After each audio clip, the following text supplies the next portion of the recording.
Hello pirates, my name is Ellie, and I have been playing Sea of Thieves since the closed beta, way back in 2018. I've clocked around 3,000 hours in the game at this point, and know pretty much all there is to know about the wonderful world that Sea of Thieves is. Until recently, Sea of Thieves was available to play on Xbox, through PC or console, and on Steam. However, on the 30th of April 2024, Sea of Thieves was released on PlayStation 5. With the launch of the game on PlayStation, I've seen a surge of reviews of Sea of Thieves and a lot of people talking about whether the game is good, whether it holds up after 6 years, and whether or not you should play it. Today I want to do something a bit different. I want to talk about the things you need to know before you play Sea of Thieves. I want to thank Sea of Thieves for providing me with a premium copy of the game on Steam for this video. So without further ado, here are 6 things you need to know before you play Sea of Thieves.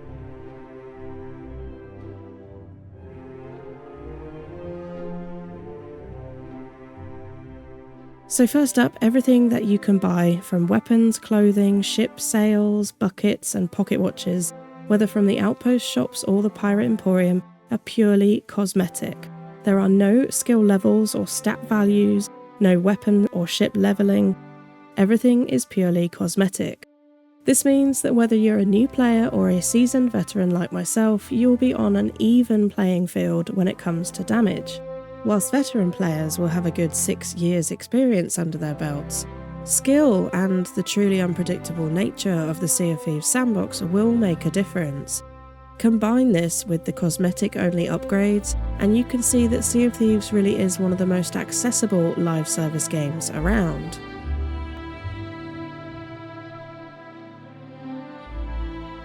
Every weapon does a set damage value to players, no matter whether you headshot them or shoot them in the toe. There is literally no critical hit damage at all. The combat in this game is really simple, but it's really unique, and it doesn't really feel like any other shooter.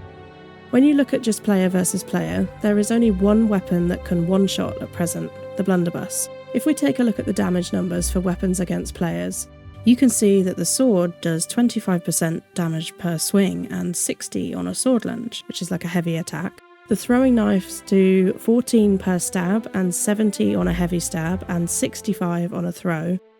The flintlock does 55% per shot. The double barrel does 40 per shot, so 80 with a double shot.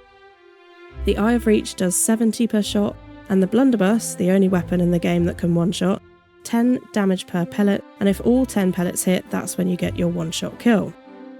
If you consider the damage numbers available to players, it is advisable to stay above 80% health at all times. Just remember that you don't have to be good at headshots in Sea of Thieves to be efficient, and for that reason it is something you should know before you play.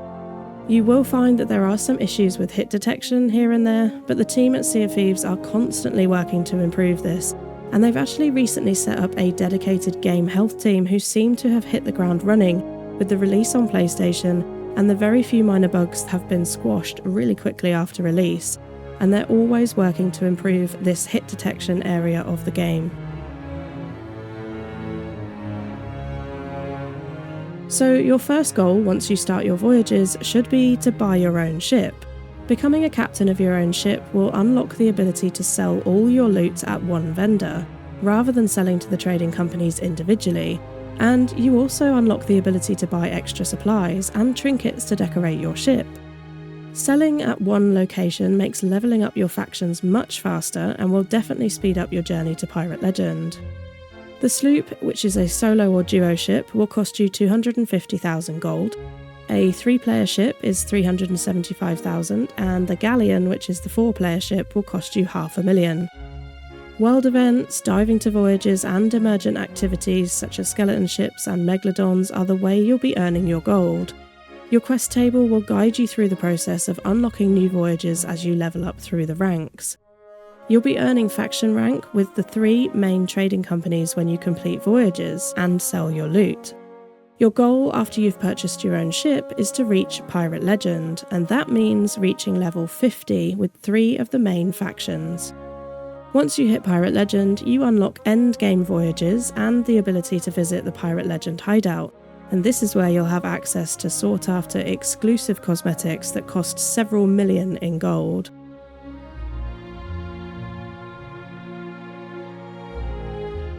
You will start out in safer seas after your maiden voyage and be led through some tutorials on the main trading companies.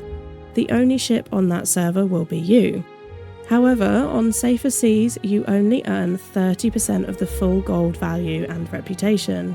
It's great to learn the ropes, but when you're ready, you will move to high seas. When you move to high seas, you'll be in a place where PvP is always on. There are no safe social spaces, and literally every single area of the map is a place where you can interact with other players. The risk versus reward of this game is what it's all about. Everything you do is a risk, and loot is not yours until you have safely returned it to an outpost and sold it. Being a new pirate can be rough, but everyone has to learn, and you should take any and all battles you can to practice your skills and become a better pirate on the seas. Speaking of interacting with other players, don't trust anyone in this game. Everyone is a threat and every boat is against you, or at least that is how you should view it. Now don't get me wrong, you can very easily make friends in this game and there are plenty of friendly pirates, but it's a good idea to treat everyone with a sense of caution and be wary that players can and will turn on you at any given moment. Even if you set up an alliance, friendly fire is always active, and so you can betray or be betrayed in an instant. Remember this and watch your back. Always have your guard up and be ready to fight back if need be. Most importantly, you need to have fun. Sea of Thieves is a game about adventures, fun, and friends. The interactions I've had in this game, the people I've met through playing this game, and the memories I've got from sessions with friends are some of my fondest times in gaming. It's a truly magical game, and it can't be understated how unique and wonderful it is.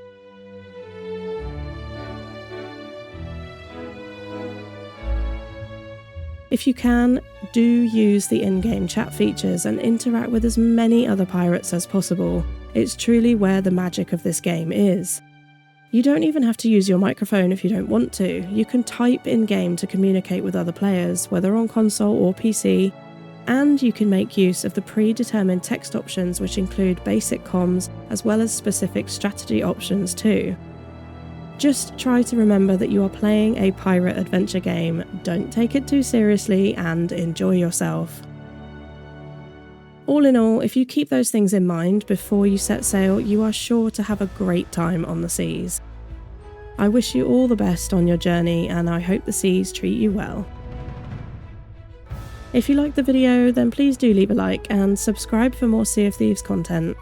Thanks again to Sea of Thieves and Rare for providing me with a premium edition of the game on Steam for this video.